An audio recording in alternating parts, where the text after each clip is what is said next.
নমস্কার, আরও একটা রেসিপিতে আপনাদের সবাইকে স্বাগত। আজকে একদম অনুষ্ঠান বাড়ির সাথে দুধ শুক্তো রেসিপি শেয়ার করব। গরম ভাতের সাথে এরকম শুক্তো হলে কিন্তু আর কিছুই প্রয়োজন পড়বে না। আর এই যে দেখুন গাছে বেগুন ধরেছে, তো বেগুনগুলো তুলে নিয়ে যাব। গাছের বেগুন দিয়ে আজকে শুক্তোটা বানাবো। আর এই যে দেখুন বৃষ্টি আর ঝোড়ো হাওয়া কিন্তু শুরু হয়ে গেছে, তাড়াতাড়ি করে বেগুনগুলো তুলে নিয়ে চলে যায়।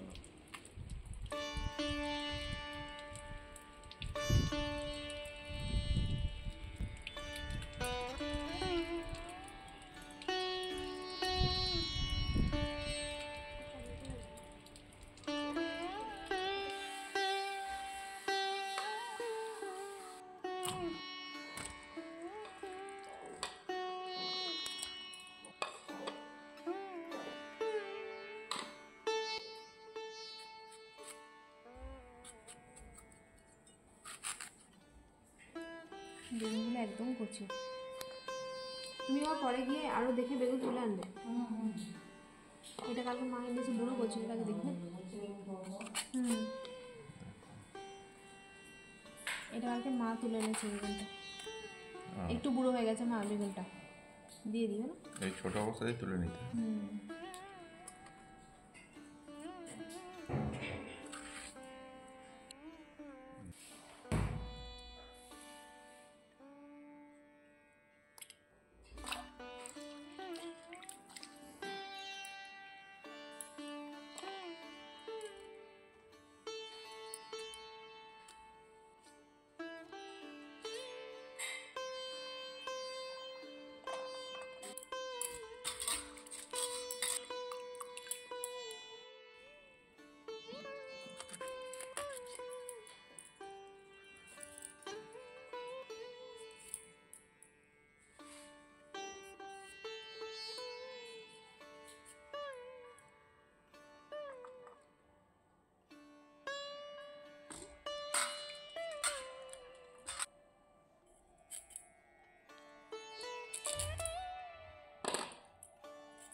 শুক্তোর জন্য সমস্ত সবজি তো আমাদের কাটা হয়ে গেছে। এরপর শুক্তো বানানোর জন্য যা যা মশলা লাগবে সেই মশলাগুলো বানিয়ে নেব।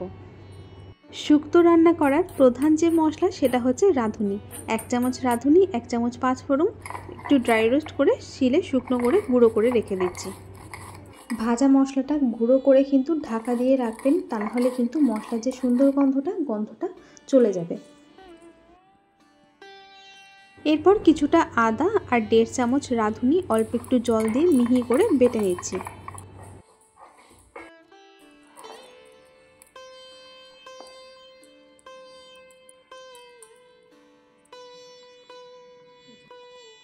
কিছুটা পোস্ত আধ ঘন্টা আগে জলে ভিজিয়ে রেখেছিলাম, পোস্তটাকেও ভালো করে মিহি করে বেটে নিচ্ছি।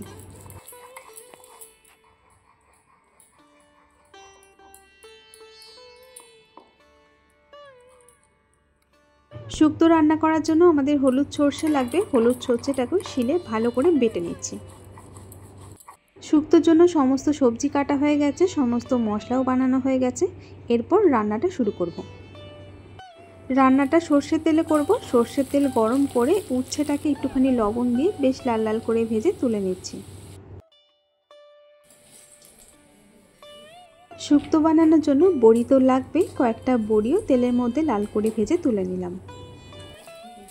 গাজরটাকেও একটু হালকা করে ভেজে তুলে নিচ্ছি। এরপর বিনসগুলোকেও একটু হালকা করে ভেজে তুলে নিচ্ছি। সজনের ডাঁটাগুলোকেও একটু তেলের মধ্যে হালকা লালচে কালার আসা পর্যন্ত ভেজে তুলে নিচ্ছি। বেশি তেলের মধ্যে যদি প্রথমে বেগুনগুলো ভাজতাম তাহলে বেগুন কিন্তু পুরো তেলটাকে শোক করে নিত, তাই বেগুনটাকে সব শেষে অল্প তেলের মধ্যে বেশ লাল লাল করে ভেজে তুলে নিচ্ছি। এরপর কড়াইয়ে সর্ষের তেল দিয়ে 1 চামচ রাঁধুনি ফোড়ন দিয়ে দিলাম। এরপর আলুগুলোকে একটু লবণ দিয়ে একটু লাল লাল করে আলুগুলোকে প্রথমে ভেজে নিচ্ছি। দেখুন আলুটা লাল লাল করে ভেজে নিয়েছি। এরপর পেঁপেটাকে দিয়ে দিচ্ছি। এরপর পেঁপে আর আলুটাকে মিডিয়াম আঁচে বেশ লাল লাল করে ভেজে নেব। পেঁপেটা যদি ভালো করে ভাজা না হয় তাহলে কিন্তু পেঁপের থেকে একটা পেঁপে পেঁপে গন্ধ আসবে, তাই পেঁপেটাকেও কিন্তু একটু সময় নিয়ে আস্তে ধীরে বেশ লাল লাল করে ভেজে নিতে হবে। পেঁপে আলুটা বেশ লাল লাল করে ভাজা হয়ে গেলে এই সময় দিয়ে দিলাম কাঁচকলা। কাঁচকলাটা দেওয়ার পরেও সমস্ত কিছু আবারও কিছুক্ষণ ভালো করে ভেজে নিচ্ছি।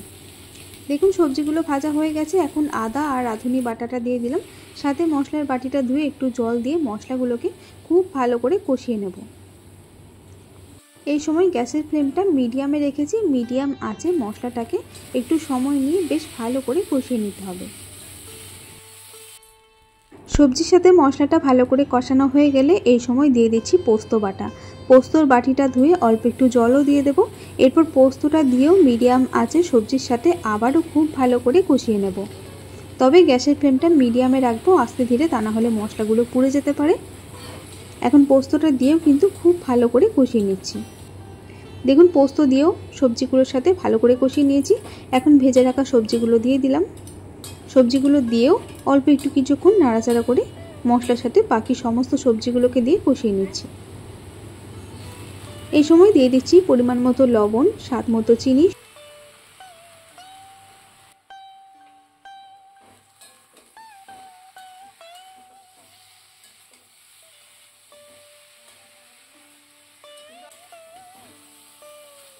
সমস্ত মশলা সবজির সাথে ভালো করে কষিয়ে নেওয়া হয়ে গেছে। এখন যে হলুদ সর্ষে বেটে রেখেছিলাম সেটা জলে গুলে সর্ষে গোলা জলটা দিয়ে দিলাম। তলা যে খোসাগুলো রয়েছে সেই খোসাগুলো কিন্তু ফেলে দেব।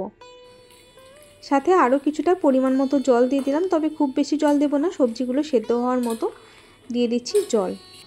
সাথে ভেজে রাখা বেগুনগুলোকে দিয়ে দিলাম। এরপর ঢাকনা দিয়ে ঢেকে দেব সবজিগুলোকে সেদ্ধ হওয়া পর্যন্ত।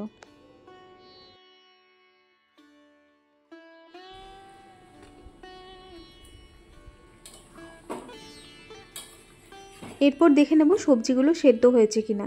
সবজি কিন্তু আমাদের সুন্দরভাবে সেদ্ধ হয়ে গেছে। এরপর দিয়ে দেব শুক্তোর মধ্যে দুধ শুক্তো, তাই দুধ তো লাগবে। আমি এখানে লিকুইড দুধ দিচ্ছি, আর দুধের বাটিটা ধুয়ে কিন্তু আমি আরও এক বাটি জলও দিয়ে দিয়েছিলাম। এখানে আমি 150 ml মতো দুধ দিলাম। আর হাতের কাছে লিকুইড দুধ না থাকলে গুঁড়ো দুধও কিন্তু উষ্ণ গরম জলের মধ্যে গুলে দিতে পারবেন। দুধ দেওয়ার পরও আবারও কিছুক্ষণের জন্য ঢেকে দিয়েছিলাম। 3-4 মিনিট দুধ দেওয়ার পরও আবারও ঢাকনা দিয়ে ঢেকে ফুটিয়ে নিলাম। সব শেষে নামাবার আগে দিয়ে দিচ্ছি ভেজে রাখা বড়ি, ভেজে রাখা উচ্ছে,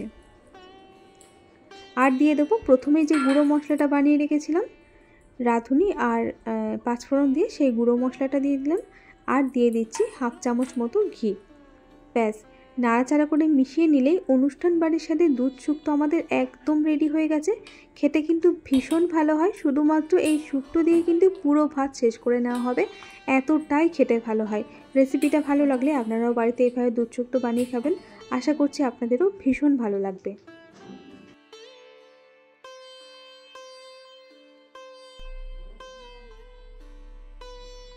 নাও খেয়ে দেখো শুক্তোটা কেমন হয়েছে।